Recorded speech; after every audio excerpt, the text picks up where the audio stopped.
Hello everybody, welcome to episode 3 of Cast Below. I am joined today by Balk. Hello. CodingAnt. Hello. And Zoran. Hello. And I am the technical host of this episode, Bluegh.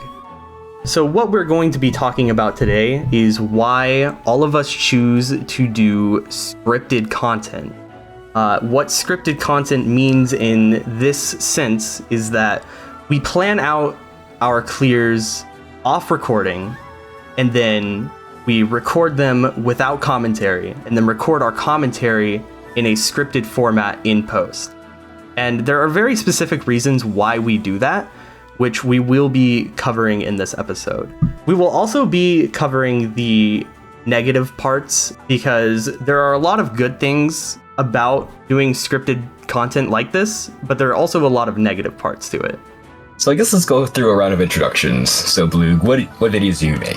The content that I make is mostly Fates challenge runs. Right now, I'm doing a bunch of things for Birthright No Pair Up, which is exactly as it sounds, Birthright without the pair up function. And, like everyone else here, I do it all in post. I do all the math off recording, and then I just send it with the scripted content. I primarily make videos talking about birthright units, but before I did that, I primarily worked on making videos showcasing ways to train a lot of the underrated birthright units that people generally don't take very seriously in efficient play. Things like Hideout, Sakura, Setsuna. The only thing on my channel right now is a series called How to Train Your Nyx, in which, believe it or not, I train Nyx. It's basically just a showcase of how I would use her in an average playthrough, giving her resources that most wouldn't really consider, but I think she makes a great return on that investment, which is an early heart seal and Mozu Friendship to turn her into a very powerful Shining Bow user. And what gave you the inspiration for that title, Ant? Because she's awesome. Okay. So I got my start on FETube making videos to prove a point, really. People were wrong on the internet, and I decided I should show how, for example, Odin is pretty good with Nosferatu in the early game. And then I did some other demonstrations, things like how you could make the ninja hell map in Conquest much easier, that kind of thing. I've done a full Verdant Wind playthrough where I did post commentary for every map, and I also played through in all of Engage live, which was an interesting experience to contrast against the post-commentary production with Verdant Wind. And for the last, almost 2 years now, I've been slowly working on a challenge run of Conquest where I train every single unit. All right, so there's many reasons as to why we actually do pre-plan our clears, and we can kind of just go over them one by one. The biggest one is that the math is already done for the clear itself. So Fire Emblem is a game that involves a lot of math. It does a lot of addition, subtraction. There's a lot of numbers that you have to actually think about while you're playing the game. And that slows down your gameplay significantly. If you are doing a normal Let's Play of the game and you're not doing any pre-planned clears or any post-commentary and you're just playing the game live, it takes a lot longer because you have to figure out all of the answers on the spot. And that takes a lot more time than people think, especially on Lunatic difficulty and especially on like challenge runs, or if you're trying to achieve very specific things. It takes a lot of brain power to be able to play fast without knowing the answers already. So it kind of just like achieves more resolved gameplay, like you can get to the point a lot faster than you normally would be able to. Yeah, and depending on how intricate your goals are, sometimes it is downright impossible to do it just live. Or if you are, you've got to have like a notes page pulled up where you're just constantly doing calculations separately, and it's a complete mess. So for like YouTube video content, I think pre-planning your clears at the very least makes for a much more watchable product. Yeah, and another benefit that we get from planning our clears is that when we have our clears planned out, there are no mistakes, which means we can play closer to the skill ceiling. So a lot of times when we talk about making points on the internet, something that comes up is the notion of playing fast for lower turn counts. And if you play without planning, you're very likely not going to meet some of the lower turn count thresholds that a lot of discussion revolves around. So by pre-planning our clears to make them fit under a relatively efficient setting, it allows us to demonstrate some things that you might not otherwise see in a casual playthrough. And what's also worth noting is Fates is a game with a lot of side objectives that you're probably working on in tandem, like support ranks, weapon ranks, experience. All of that is going to be hard to manage on the fly. So planning out in advance ensures that you get it all without mistakes, and that's very useful for long-term content over the course of the whole playthrough. Yeah, especially if the goals of your playthrough are to get everyone married, for example. That is a lot of support points that you need to be able to manage. And if you are just not thinking about it and just like going just into every map with kind of zero thought, zero plans, it's going to be a lot harder to actually achieve the goals that you're trying to get. Like Zoran said, it is even sometimes downright impossible. Things like his train everyone challenge would be genuinely like inhuman to do just on the fly live. Yeah, making it up as you go along would be really hard. One thing that's tough about Fate specifically is it's the very last game that doesn't have turn wheel or divine pulse or an equivalent mechanic, and it's really, really input heavy. So because of all the intricacies of pair up and the way you select your dual strike partners and everything, it's kind of easy to screw it up. And that's another real challenge doing things live. Of course, you can do it with save states, which is an option on emulator nowadays. I remember when Citra didn't have save states. That was fun. Oh, no. But if you're not using save states, you kind of need to have intricate notes and have to do things carefully. So it's a balance. Like I will routinely practice my recordings before I actually record them. So I make sure I know, okay, these are the inputs I'm doing, and this is what I'm expecting, and so on, just to make sure I have the muscle memory down, more or less. Because one of the advantages of doing a pre-planned clear is, as we've said, if you already know all the actions you're going to take, and you've accounted for every possibility, so you know what to do depending on how things play out on the map, you can move a lot faster. You could just take your actions immediately, and it makes for much faster and much crisper video. But we'll get into this later, I suppose. But there's a lot of pre-production work that goes into making that happen smoothly too.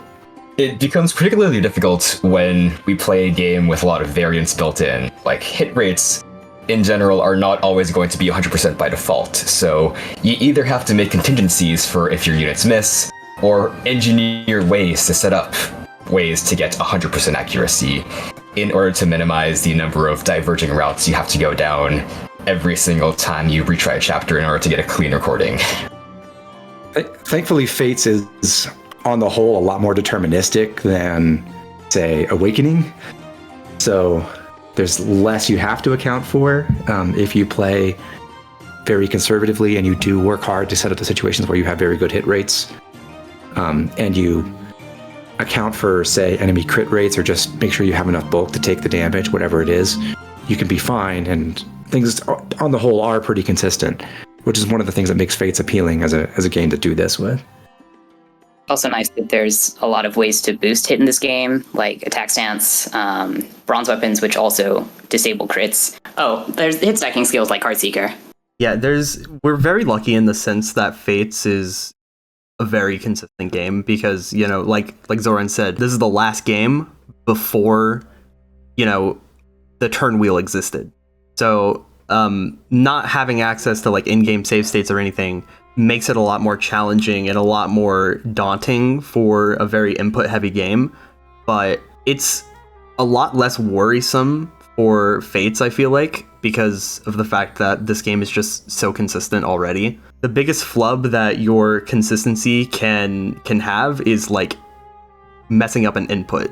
Yeah, I think Which over the course of recording a 20 to 30 to even longer video, messing up an input is a pretty likely endpoint for a lot of recordings, unfortunately.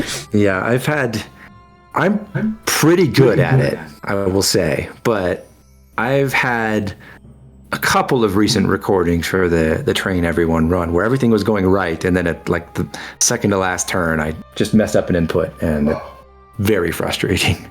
Yeah, in some of my no pair up runs, since I ban all combat with paired up units, sometimes I'll accidentally like transfer one unit to the wrong one, and then that one mess up is just impossible to fix. So it's just like, well, run over.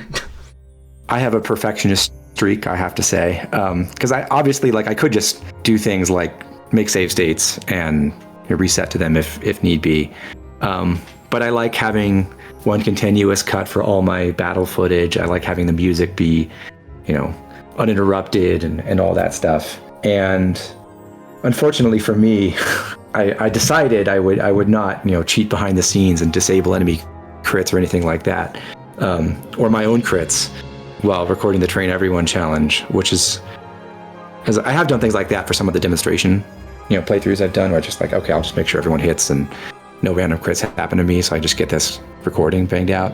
That randomness is still in, which means I have to, which I think is good for my discipline in terms of planning the challenge properly, because it's like, okay, I have to really account for this stuff and do my very best to avoid any problems with that.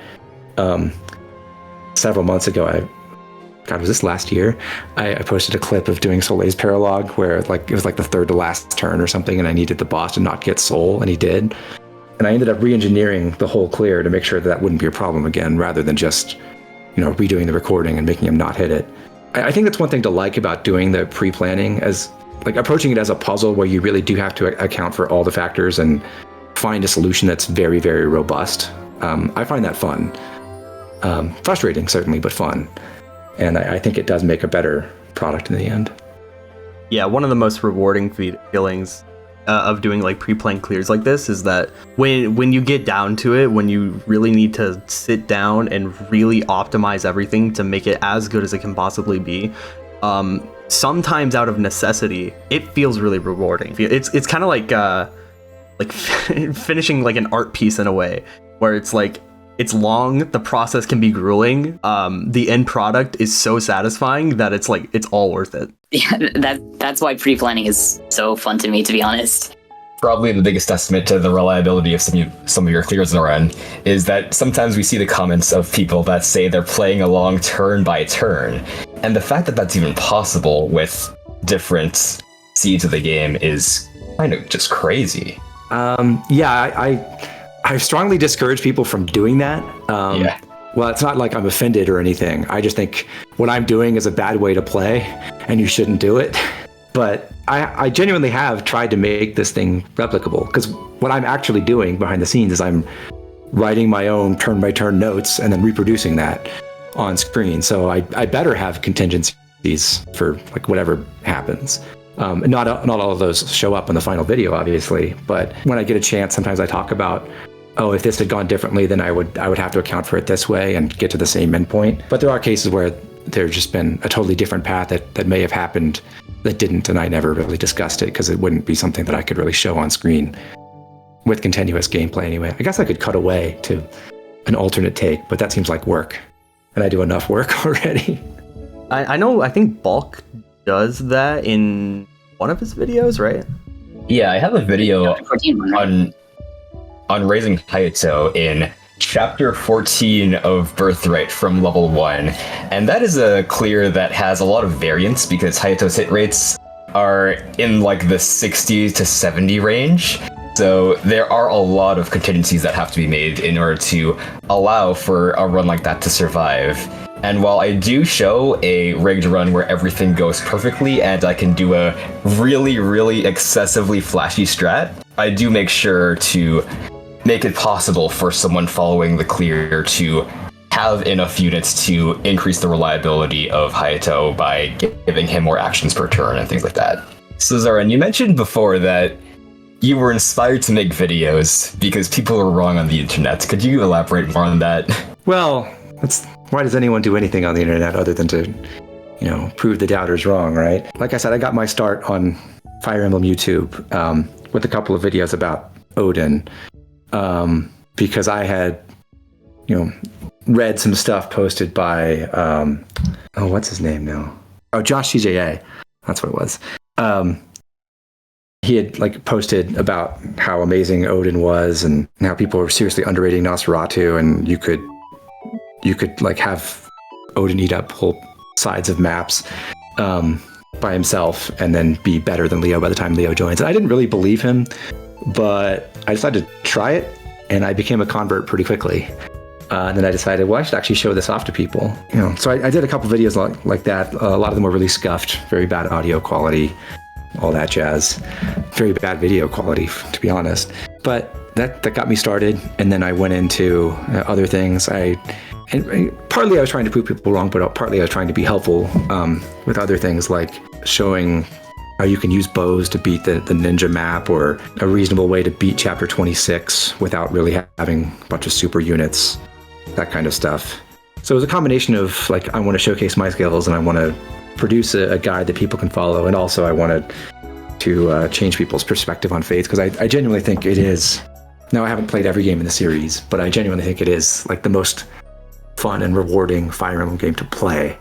I'm not a huge fan of the story, but I don't have to watch that, so it's fine. I kind of love that, the idea of making videos just to prove people wrong on the internet, because that's the whole point of How to Train Your Nyx, right? That's episode 1. I believe I say something like how much it bugs me that people will put Nyx alongside the likes of Benny and Perry, units who join a lot later than Nyx does, which matters a lot in Fates, and have much worse class access than Nyx does. That really is the whole idea of the series, is to show a different side of this unit that a lot of people decry as just awful. And I'm not going to pretend she's amazing, but I will say that she has a lot more going for her than people will say, and that's kind of why I made the series in the first place. It's kind of orthogonal to the point of this video, but for the record, I still think she's very bad. But she is bad. I also know she's really fun, and there's a lot of cool stuff. Even CodingAnt considers her still C tier. Yeah, C tier. I mean, that's about the floor for Fates units, in my opinion. So, in reality, everyone is S tier. So that's true. Yeah, just often the easiest way to finish a Fire Emblem game isn't going to be the most fun way to actually play it.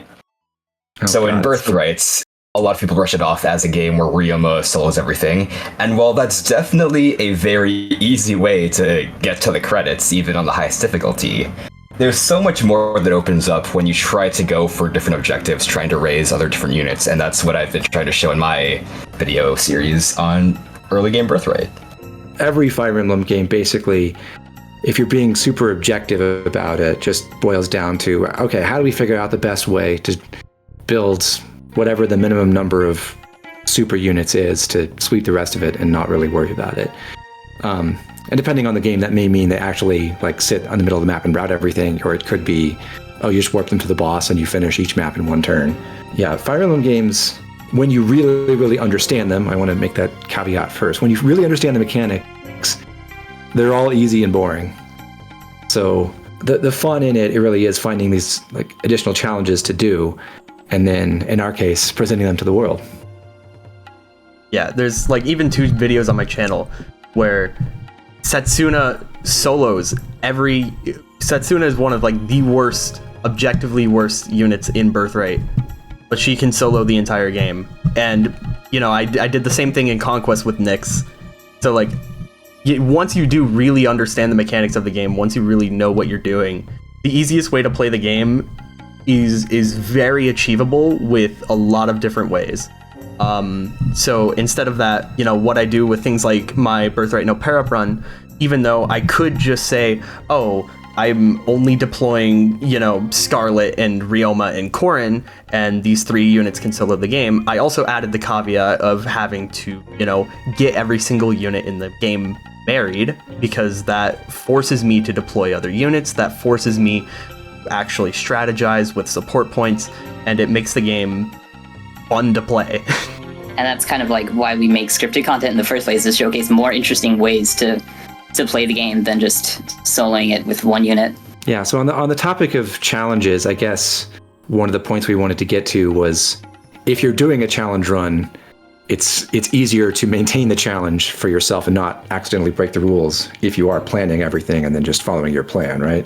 Especially with things like your train everyone, you need to get every unit to like very specific experience thresholds and very specific support thresholds. And like I said earlier, in Fates, it is very easy to mess that up. It's like comically easy. If you don't know what you're doing, if you don't have a plan going into a map. Luckily, in my case, there's not really illegal actions that would, I have to play around necessarily. It's just I have to figure out a way to achieve everything that I want to achieve, which is, in my opinion, way harder, honestly. Because it's just kind of nebulous, here's 100 different goals, figure out how to get them done. Yeah, and, with Birthright No Pair Up, it does have illegal actions. Obviously, no paired up unit can in combat at any point at all, but that's very challenging because I have to make sure that units can survive enemy phase. And because of the way I have things set up, I have to use units like, Selkie, who are very, very frail. And, she has to build a bunch of support with other units because she needs to get married. And the challenge of doing that is I need to find, positions to ensure that I can have every unit survive an enemy phase or survive a turn without the need to pair up. Because if that need is broken, then the rule is broken. I can't use the clear.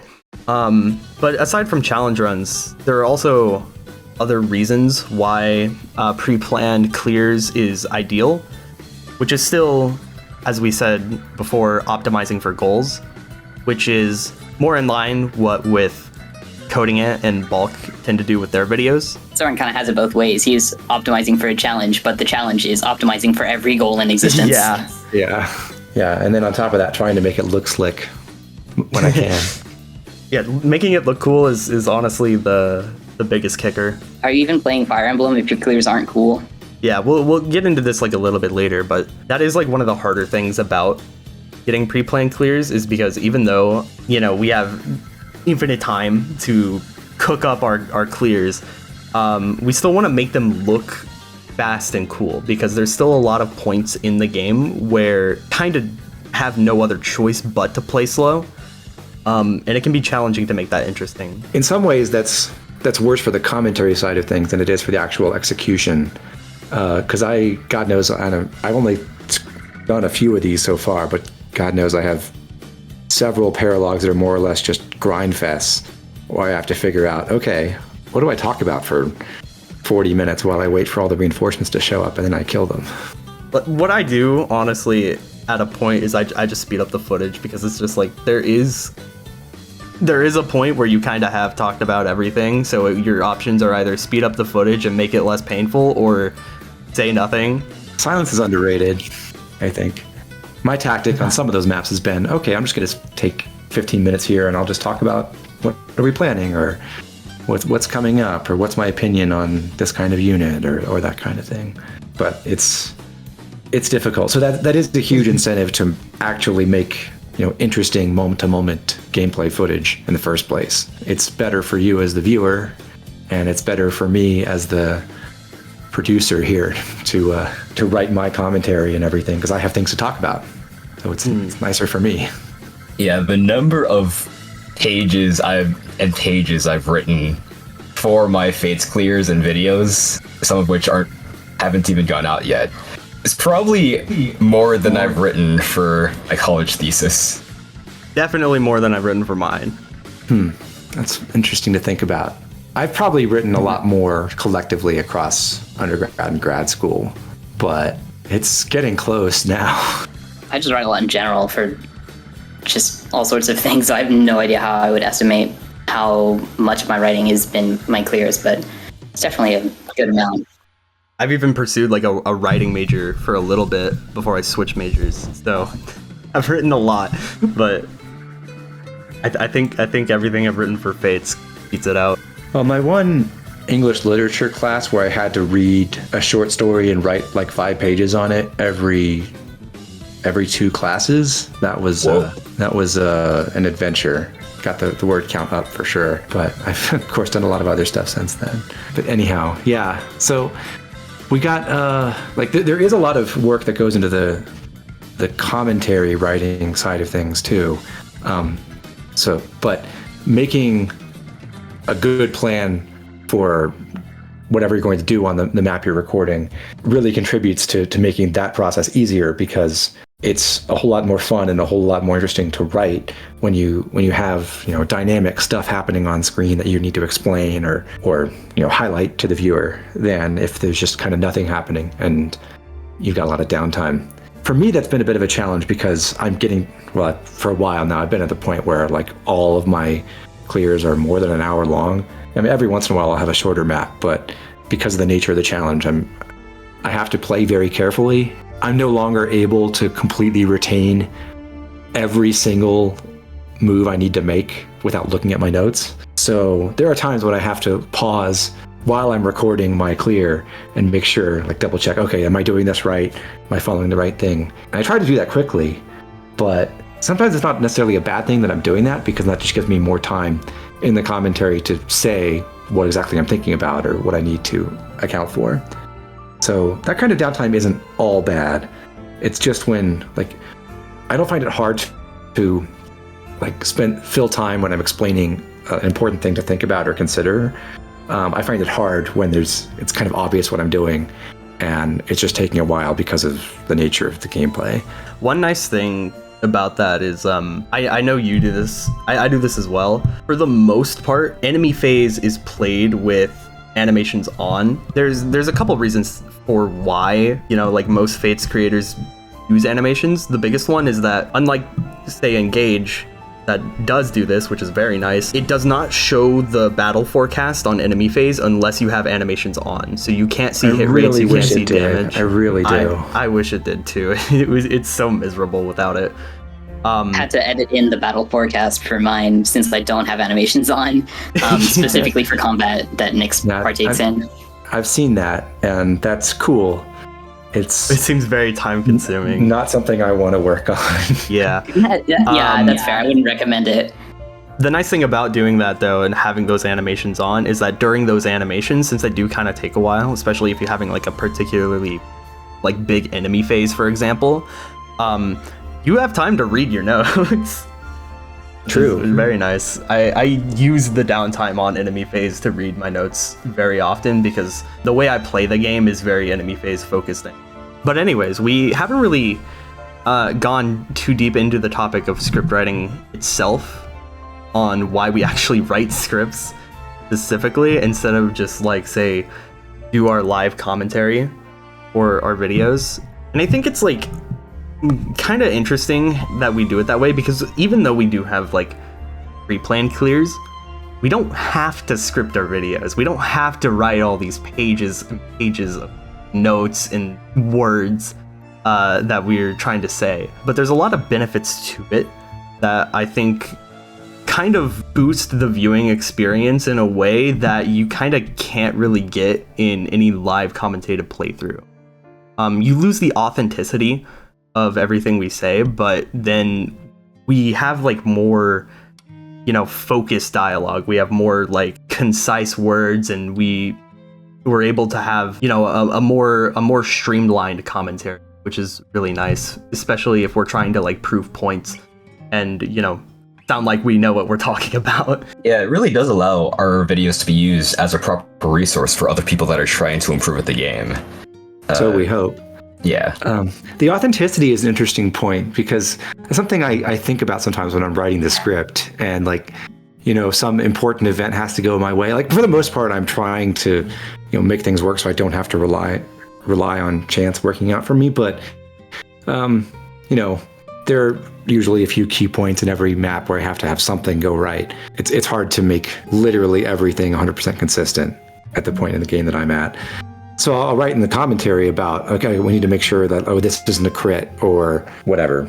Usually we don't get a crit of some kind, or that we hit an attack that only has like an 85% chance of succeeding or something. But of course, as a viewer, seeing that this is the finished product, you already should know that, yes, it's going to work out. So I don't really know how to approach that, or if I should even bother with the pretense that there is any concern or anything. It definitely feels a little bit fake to me, but I feel like when I'm writing, it seems like, okay, this is something I should acknowledge and work into the narrative of the clear, even though it is obviously pretty fake. Yeah, that's something I thought about a lot. I think in one of my videos, I even kind of try to make a joke out of it, where it's like, oh, this very specific thing needs to go my way, but because this video has been out or been released, it goes right, or something like that. And I don't know, it's a weird thing to try and tackle, because I feel like, especially even as a writer, or as someone who is just talking about their thoughts as they're playing the game, you're gonna want to mention that type of thing, especially if you're trying to rely on some shaky hit rates or some annoying crit rate or something. It's how do you shoehorn that in without making it sound fake or weird? It's kind of a challenge in a way. It's just something that you want to acknowledge, but it's hard to find out how to acknowledge it, I guess. There is some level of niceness though, for like Balk said, our scripted commentary is because it's more focused on our points and what we want to say, it can be used as a resource that can be cited more easily, because you can jump to a specific turn of okay, I'm doing this is going to happen, there is no if, ands, or buts about it. And because we have more focused dialogue, we're able to cut out things like ums and uhs from our dialogue and have more clean sounding voices. And I think scripting also makes it easier to articulate why you're doing what you're doing, especially for something like How to Train Your Nyx, where the whole point is making this one unit as good as she can be without imposing on other units. I got to explain why I'm hard ceiling her, why I think that's a good use of resources. That's harder to articulate while playing unscripted. That's why I think scripting helps a lot with that. I think there's a balance to strike there, at least with certain kinds of things that you need to explain, especially the moment-to-moment gameplay, where if you try to describe some complicated maneuver you're doing live, there's a chance that you make a false start, or you accidentally start saying the wrong thing and then have to backtrack. And in a final video, I don't think that's great.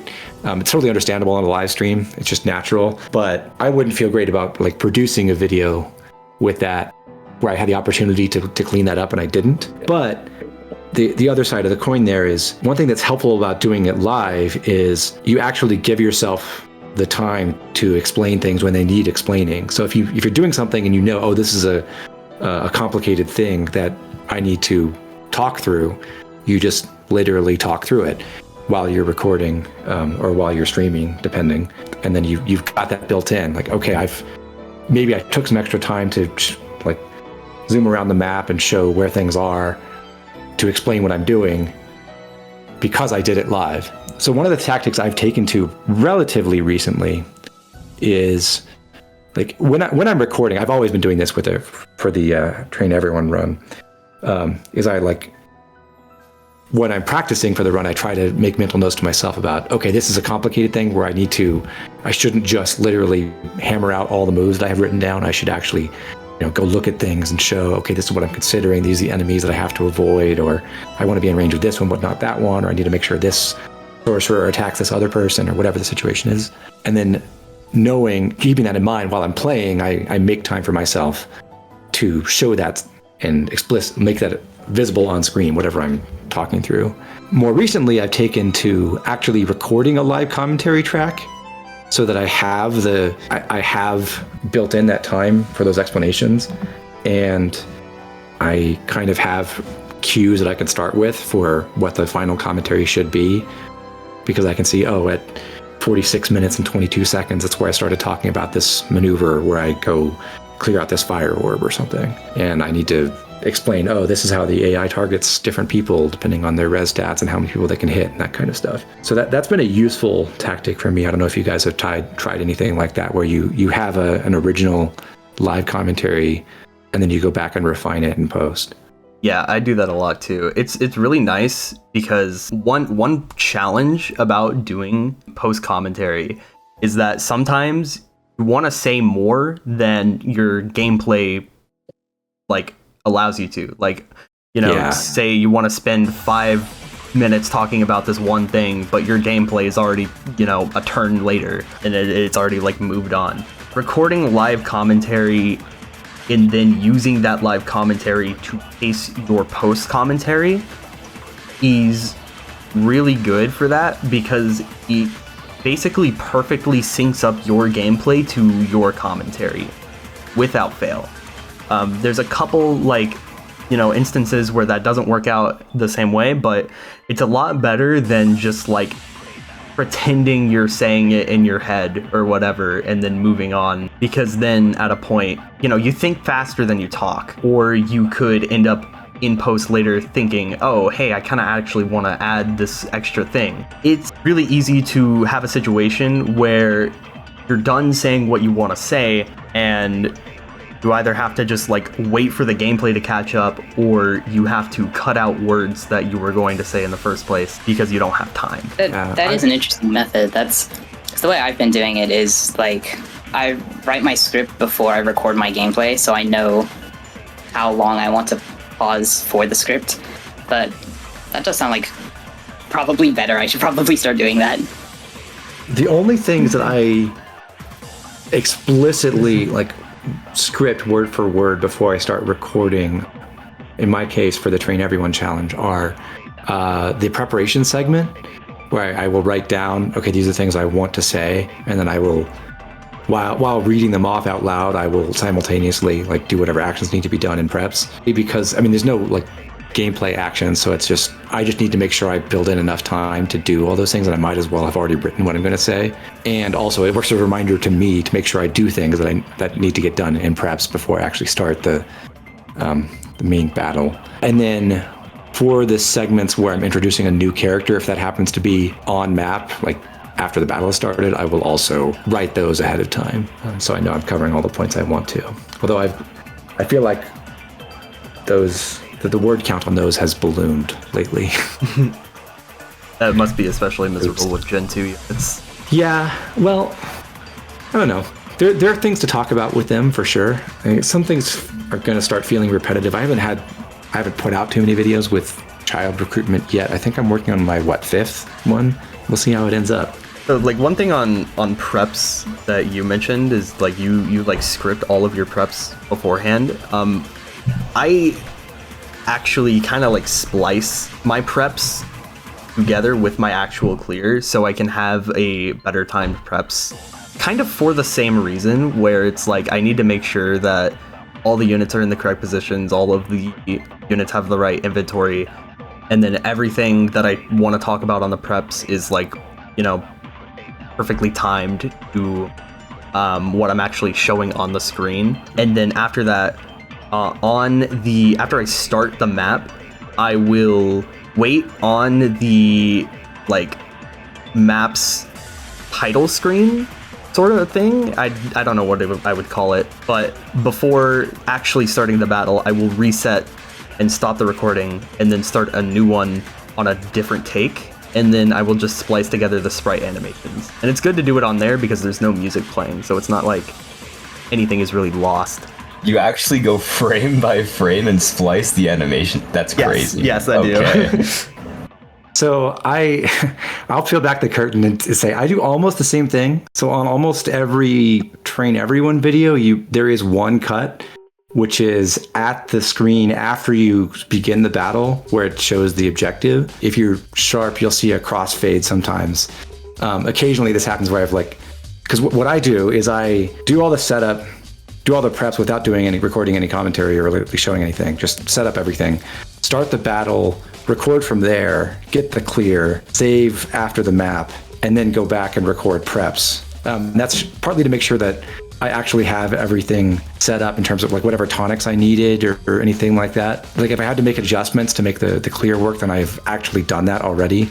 So I know exactly what I needed and everything's consistent. So I'll record the actual battle part and then go back and record preps. And that also gives me some inspiration to for things to write in my script about what's going in the preparation. So if there's something I feel like I need to cover before the battle starts, that's going to be important later, I can make sure to talk about that. So yeah, there's one cut, and I'm not super obsessive about this, I guess, depending on what your conception of super obsessive is. But yes, I will also attempt to time the cut so that the animations line up on the sprites.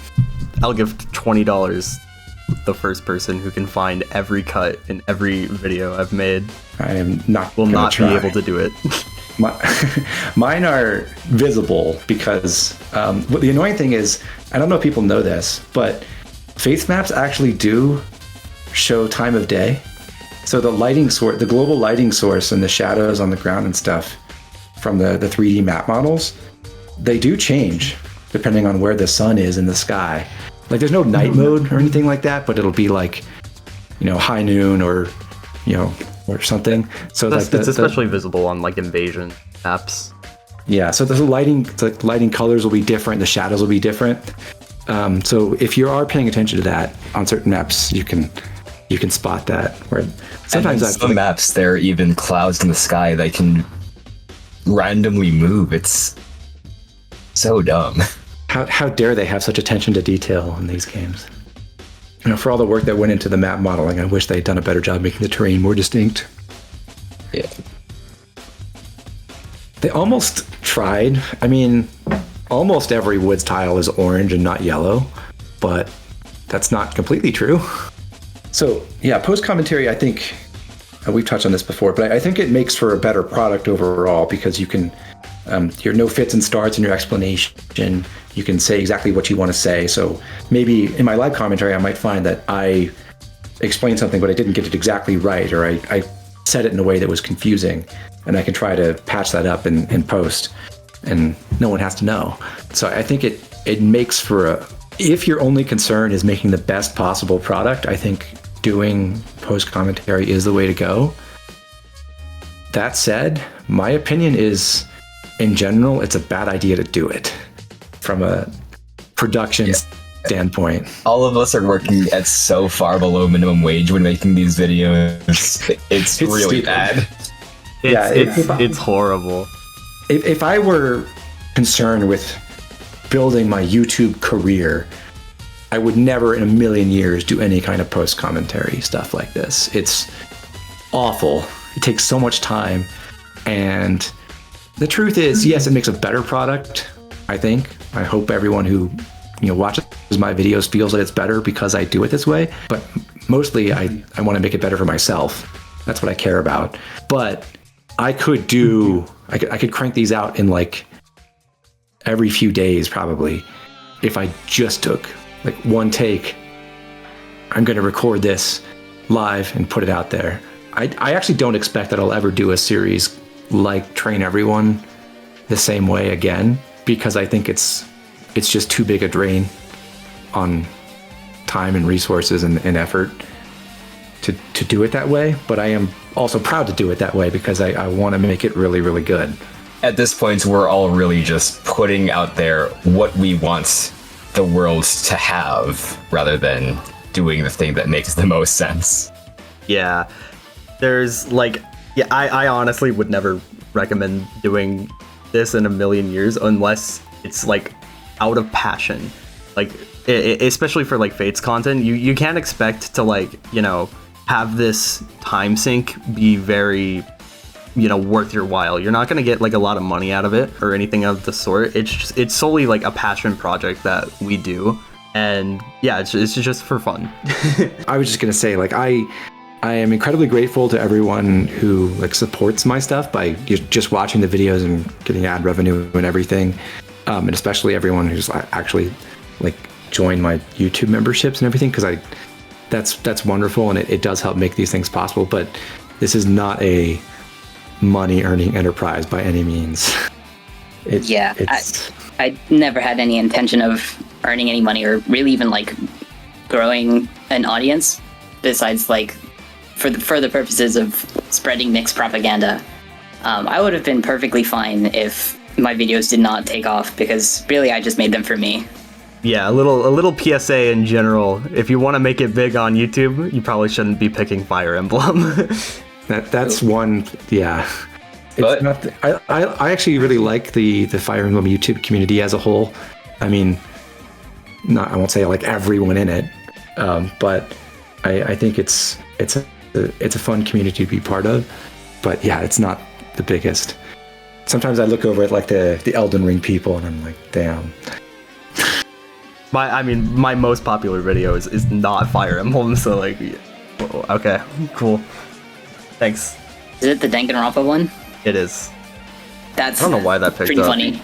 I will say that at the very least, we have made a contribution to the direction that discussion around our game has gone. Like, before I started making videos, the Birthright meta was so incredibly underdeveloped, and now that we've finally gotten people to start actually thinking about this game in a serious way, and not just Ryoma soloing and Kaze soloing everything.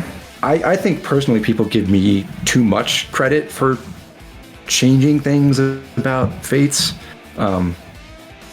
And some people, believe me a little too much. You should not automatically agree with or believe everything that the person on YouTube says. I can be wrong. It's true. It does happen. But the dissenting opinions have at the very least gotten us people like Vex, people like CodingAnt, trying to show other avenues of finding success in this game, and that's a very good thing to exist in the world. Right. Sure. And I do genuinely love seeing how like our videos have like made an impact in the community. I love seeing comments on my videos of people using Nyx and having fun with her, even if she's not the most like game-breaking unit out there. They're just like having fun with her. That's good enough for me. Yeah, some of the best comments that I see are like people that go into my comment section and like, you inspired me to use this unit more or use this build more, and I'm just like, yes. I love that so much. Very cool. But yeah, I would say the methodology that we've all been using, terrible idea, don't do it. But in its own way, it is very rewarding. It feels good to like, put a lot of work into something and make it as beautiful as you possibly can. Even if none of us are going to make it big doing what we do on YouTube. Yeah. I was just going to say, I've kind of idly wondered, like, what would it be like if I eventually finish the whole Train Everyone challenge and then just run it back as a live stream? How long that would take. My bet is I could probably get it done in 2 weeks of streaming. Like, not continuously, but like 2 weeks worth of streams. Yeah, I always think about this. Granted, it's partly because of burnout and just like not working on it, honestly. That's been a big problem for me, honestly. Yeah. But especially after Engage hit, I just felt like I don't want to think about Fire Emblem that much. Yeah. Like, my Birthright No Pair Up run, it started on impulse. I was just like, I'm just gonna do this. Why not? On January 2nd, 2022, I believe. Sorry, 2023. Oh, no. But yeah, it started on January 2nd, 2023. And even in 2023 itself, I was often thinking, like, if I wasn't making videos on this run, I would have finished months ago. Well, I have done the Train Everyone challenge myself privately twice. And what I'm showing now is my effort to really take that to the next level, which is why I added all the optional objectives and all that stuff, because I really wanted to push it and make it even better and make that my final product that I record and show to everyone. And those original runs where I just did it, they weren't planned quite as intricately. There weren't as many objectives that I had to satisfy, so it wasn't that as hard. But I did each of those in like a month and a half total. And this one's been going on for 2.5 years, and it'll probably take like another 1.5 years at least. Yeah, streaming does seem a fair bit healthier. And I mean, yeah, I've been loving your Xenoblade streams. I've been popping in every now and then, even though I haven't actually played the game myself. It's just been really enjoyable. You should play it. It's fun. It is a great game. I should. And even that, like I've been kind of idly like looking over my own notes and stuff that I was doing and being like, oh, I understand this better, and I should have done it this way. And that's fun to think about. Yeah. Also, it's a huge waste of time that I could be devoting to other things as well.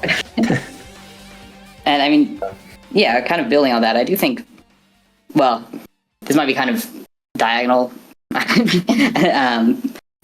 I do think planning clears has made me better at Fire Emblem in general, like getting a real familiarity with the map. Like after coming back to chapter 10, after doing my plan clear on it, I just felt so much more confident in my moves. And I don't know if that's something any of you noticed, but yeah, I do think planning clears is really helpful. It makes you consciously understand the mechanics of the game more, I think. Yeah. Which is helpful even if you're not even in an unplanned context. Yeah. One thing I want to bring up, though, is a pre-planned clear of a Fire Emblem map less legitimate? Or, like, is it a less realistic representation of what playing the game is actually like? I've thought about this a lot. I think it depends. I mean, obviously there's so when Engage came out, right? I like half pre-planned my stuff in the sense of I think I did this on stream too, where I think I unlisted them though, where I would sit in the preparations menu and just think like, all right, if I send my unit here, what will this enemy do? And that's a good way to get an understanding of the first few turns, and that's kind of a way to get like a pseudo pre-planned clear, because that sets you up. The first like couple turns are kind of the biggest ways, like the biggest turns in the map, because that's when you're trying to establish map control. So that kind of way of thinking, I would say it's kind of equally legitimate.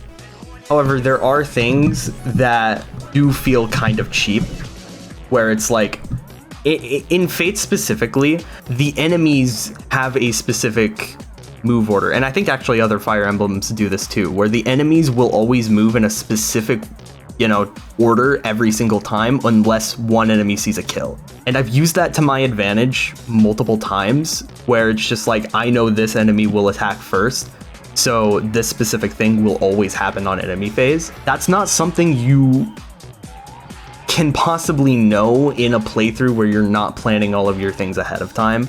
And it does feel a little bit cheap to do that, so I try not to.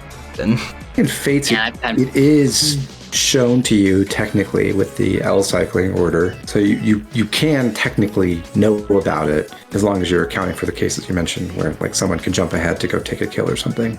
And there are other things that are specifically scripted to go differently, but that particular thing is like, it's an obscure mechanic that you would have to really know the game well to know about, but it's not like impossible. But I wanted to say, I'm sure everyone who watched my Engage live streams can attest to this.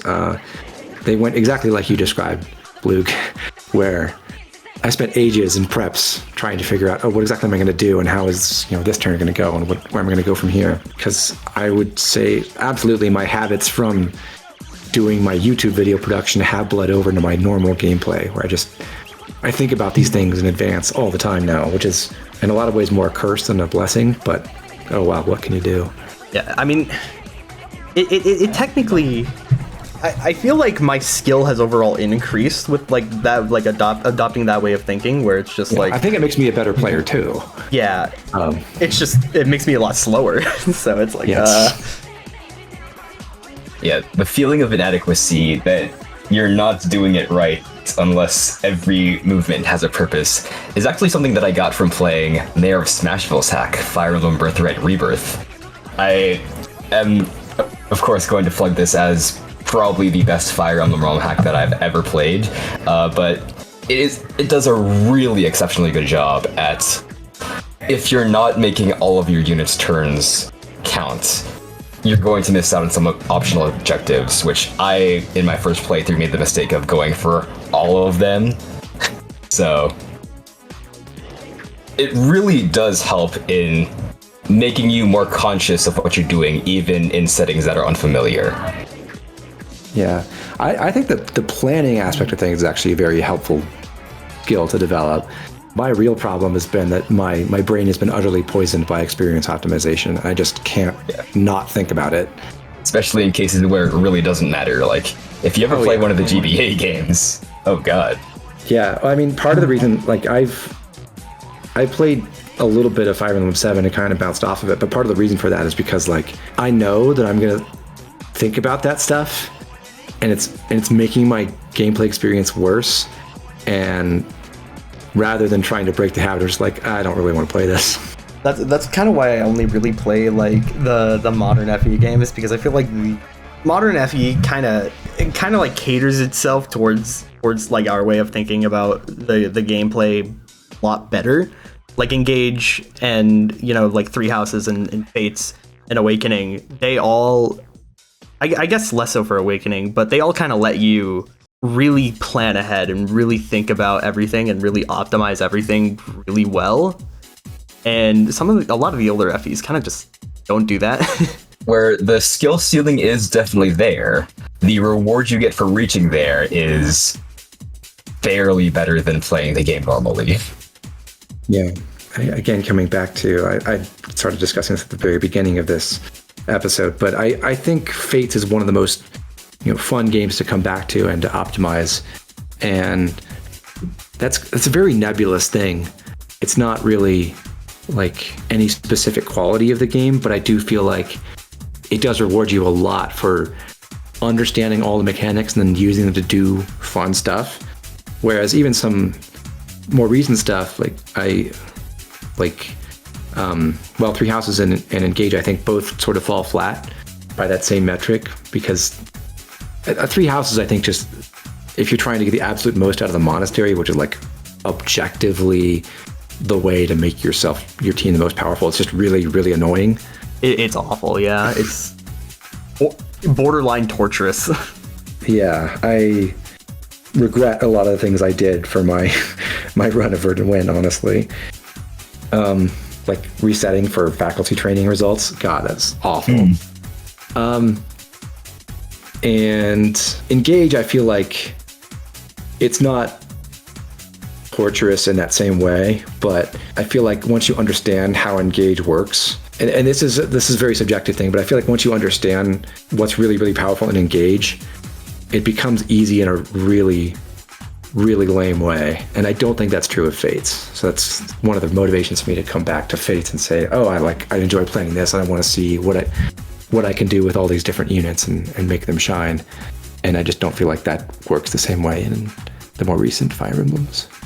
Yeah, I agree. That's why I kind of like clung onto Fates the most out of like any other FE. It's because like, I mean, there's more than that reason, but that is one of the biggest reasons, where it's just like, I feel like this game rewards skill a lot more than a lot of the other games. Obviously, it's not the game that rewards skill the most, but it's like a perfect balance for me, at least, of just like fun. Yeah.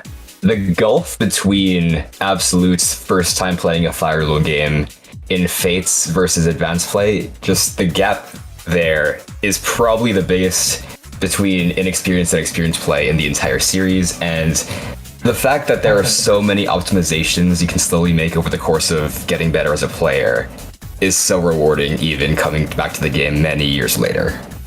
On that note, I really, really like Pair Up as a movement function more than anything. It's so cool, and I discover so many like awesome tricks every time I work on Fates or an Awakening that it's just so neat, and it's such a simple thing with not that many different actions you can take, but they meld together in such a cool way, and that's one of the draws of 3DS FE to me. It's like if Rescue was cooler. Yeah, and ironically, my no pair-up run in Birthright has made me appreciate pair-up specifically a lot more, because I do allow it still for... To move, yeah. It would be so annoying if you couldn't even pair into people for anything, yeah. And being able to, like, figure out, like, okay, what forms of pair-up can, like, make me move the fastest, make my units the safest, that is really fun to figure out. It's not just you pair up your Mozu to Ryoma and then you go forward. It's a lot deeper than that if you really understand the mechanics of the game, and it feels very rewarding to know how to use it. Movement systems in general in Fates are just so good. It's like, especially because in Conquest especially, a lot of the enemies are just like unmounted 6 move. So if you really want to, you can actually just outrange every single one of them with mounted units, and like with superior movement, you can player phase an entire group of enemies, and that kind of planning aspect is part of what I like about Conquest specifically.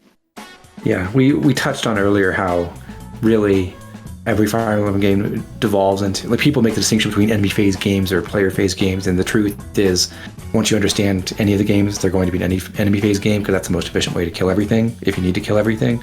Player phase is so much more fun. Exactly. I guess I never answered my own question, which was like, is it somehow less legitimate to like have a pre-planned clear? And I guess I have to say no, because it's what I do mostly. Yeah. You're kind of like preaching to the choir, asking us that question. I think there is something cool about, obviously there's something cool about Iron Man runs and that kind of stuff, where you have to solve problems on the fly, and especially if you make mistakes, you've got to, find some creative way to rectify them that isn't just, resetting and doing it again off screen. I certainly think it's a perfectly valid way to play. And like I said, I really do think I have gained a lot of skill that I can use even outside of a very tightly controlled context like one of these challenge runs, because of all the work that I put in to really understanding how things work and what I need to do to achieve what I'm doing in my videos. I think it's every bit as good a way to learn how to become good at the game as, say, playing an Iron Man and adapting to tough situations and finding a way out of a problem. Like, they're really just two sides of the same coin, and a lot of times when something goes wrong in an Iron Man, or you're doing the exact same things we're doing, you're sitting down and stopping and saying, okay, I've got to spend 10 minutes looking at this situation and figure out what exactly can I do to salvage this, and it's largely the same thing. Yeah, I mean, I'm literally, like, the genre of Fire Emblem is strategy game, so I feel like it's, no less legitimate to like come up with like the best strategy rather than come up with a strategy on the fly. I feel like it's just like a different way of playing. Different people have multiple play styles. I wish I could come up with the best strategy. God, that sounds great. Yeah, exactly. And like trying to come up with as good of a strategy as you can. That's part of the fun for a lot of people. It's part of the fun for me, anyway. Bluegh, anything else on the agenda? I guess we didn't talk about random enemy movement. And I'll spend like a year complaining about that, but we don't have to. Random enemy movement sucks. Yeah, we all agree. It's really annoying. Well, it is like faceless in Mozu's map. It's genuinely the bane of like all pre-planned clears, because there's nothing you can do. I think I've mentioned this before elsewhere, but I'm pretty sure, I don't have any direct proof of this, but I'm pretty sure in 3DS FE at least, like, definitely the enemy movement is not on the same random number generator seed as like combat outcomes or anything like that, or your levels. I'm pretty sure it just advances like every frame during player phase. I can prove this actually. I did some testing with battle saves in casual mode with random enemy movements for one of my clears. I think it was chapter 21, because I was getting frustrated with the enemy movement. And it did actually turn out that every time, every action, even though every combat would play out the same, the enemies would behave differently. Yes. Yeah, I know for sure that they're not tied to the same random numbers at all. Like enemy on map movement is not connected to other stuff, as far as I can tell. Yeah, but Random enemy movement, like you can try to mitigate it, but like at the end of the day, there's going to be enemies like the flyers on chapter 13 and Percy's Paralog that you just can't do anything about, and that's why I'm so glad I didn't have to record those maps. I would say the majority of my notes where I have written out different cases, it's because I have to account for, oh, what if this enemy goes here instead? And that sucks.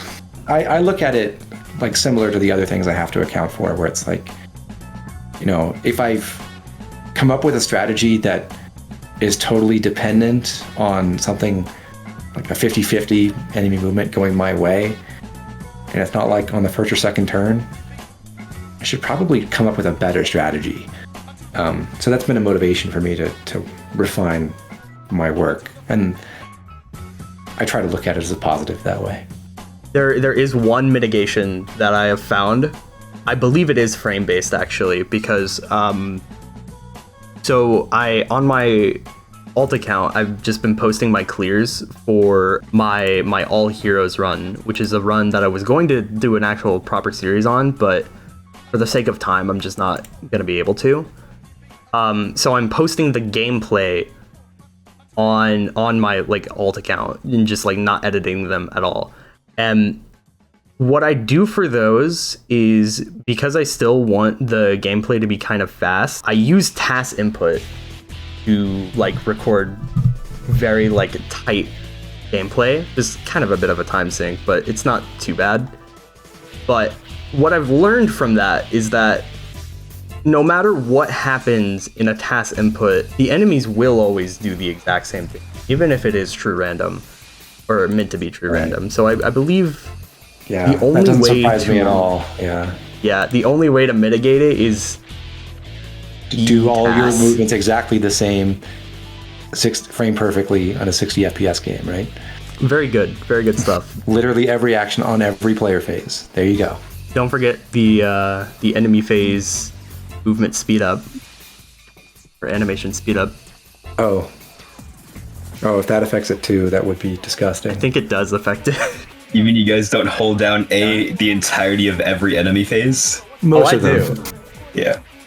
Unless I'm reading my notes, then I don't hold it. Yeah. It would be like I've taken my hand out to scroll through my notes and you see the battle play out slower. Yeah, that's what's happening. I was glad to be on. This was a really interesting discussion. Yeah, it was a lot more interesting than I thought it would be. Yeah, it was cool to be here. Yeah, thank you everyone for watching. Thank you guys for being on here. Yeah, we'll see you guys in the next episode of Cast Below. Bye, everyone. Bye. Yep. Oh, check out our channels in the descriptions, which they're going to be there. I hope. Probably. They are. Yeah, I think they are. 50% chance.